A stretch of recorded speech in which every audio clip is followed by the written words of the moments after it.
வணக்கம். நான் உங்கள் குருநாதன். இந்த பதிவில் நம்ம என்ன பார்க்க போகிறோம் அப்படின்னா, ஆதிசங்கரருக்கு கடுமையான வயிற்று வலி இருந்தப்ப அவருடைய நோயை தீர்க்கப்பட்ட ஒரு அருமையான திருத்தலம் இது.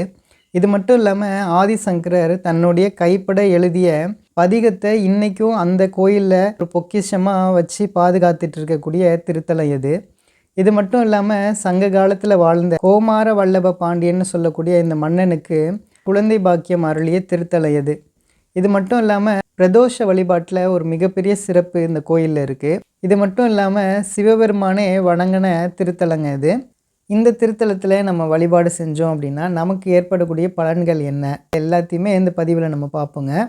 அதாவது ஆதிசங்கரருக்கு ரொம்பவே கடுமையான வயிற்று வலி இருந்துச்சு. அவருடைய நோயை தீர்க்கறதுக்காக பாத யாத்திரையாக திருச்செந்தூருக்கு நடந்தே போகிறாரு. அவர் போகும்போது பார்த்திங்கன்னா இடையில அவருக்கு ரொம்பவே களைப்பாக இருக்குது. அதனால் ஒரு மரத்தடியில் ரொம்பவே கண் அசந்து படுத்துடுறாருங்க. இப்போ ஒரு அசிரீத ஒரு ஒலி கேட்குது.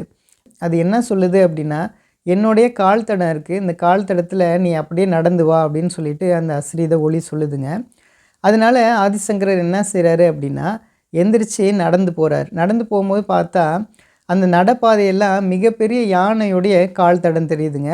அந்த கால் தடத்தோடய அப்படியே நேராக நடந்து போனால் அந்த திருத்தலத்துக்கு போகிறாரு. அந்த திருத்தலம் தான் என்ன அப்படின்னு சொன்னால், தூத்துக்குடி மாவட்டத்தில் இருக்கக்கூடிய ஆறுமுக மங்கலம்னு சொல்லக்கூடிய விநாயகர் கோயிலுங்க.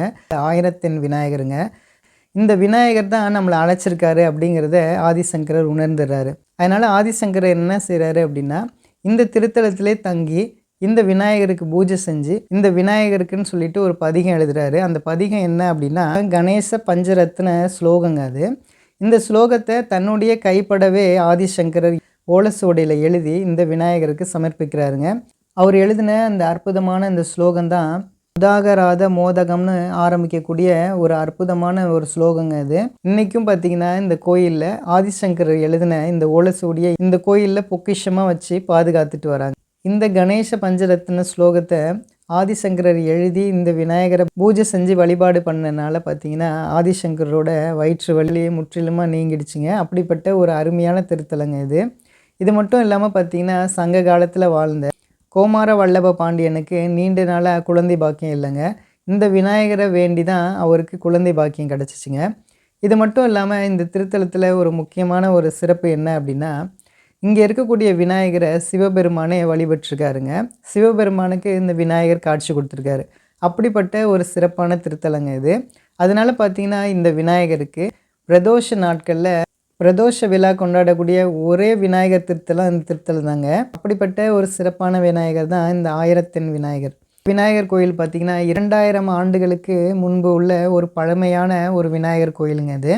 விநாயகரை யாரெல்லாம் வழிபட்டிருக்காங்க அப்படின்னா, வேதவியாசர், காகபுஜண்டர், ரோம ரிஷி, அகத்தியர் மற்றும் காரைக்கால் அம்மையார்லாம் அவங்கெல்லாம் இந்த விநாயகரை பூஜையும் செஞ்சுட்டு இது மட்டும் இல்லாமல் பதிகமும் பாடிய ஒரு அற்புதமான ஒரு திருத்தலங்க இது. இந்த கோயிலில் இருக்கக்கூடிய ஒரு மிகப்பெரிய ஒரு சிறப்பு என்ன அப்படின்னா, இங்கே இருக்கக்கூடிய விநாயகரை நம்ம வழிபாடு செஞ்சோம் அப்படின்னா நமக்கு இருக்கக்கூடிய காரிய தடைகள் எல்லாமே முற்றிலுமாக விலகுங்க. இது மட்டும் இல்லாமல் நமக்கு இருக்கக்கூடிய தீராத நோய்கள் எல்லாம் விலகக்கூடிய ஒரு அற்புதமான ஒரு திருத்தலங்க இது.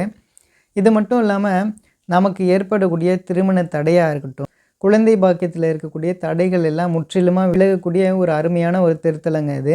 இந்த திருத்தலத்தில் பார்த்திங்கன்னா இந்த விநாயகருக்கு 2 தேங்காய் வச்சு அர்ச்சனை பண்ணி இந்த தேங்காய் உடச்சி வழிபாடு செஞ்சுட்டு போனீங்க அப்படின்னா இனி 61வது நாள் இல்லைன்னா 101வது நாளில் உங்களுக்கு நினச்ச காரியங்கள்லாம் கண்டிப்பாக வெற்றி அடையுங்க. அப்படிப்பட்ட ஒரு அருமையான திருத்தலங்க இது.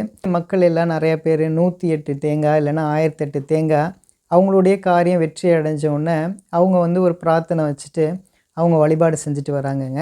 கோயிலை பொறுத்தளவுக்கு சொல்லக்கூடிய வரலாறு என்ன அப்படின்னா, இந்த கோயில் தான் இருக்கக்கூடிய முதல் விநாயகர் கோயில் அப்படின்னு சொல்லப்படுதுங்க.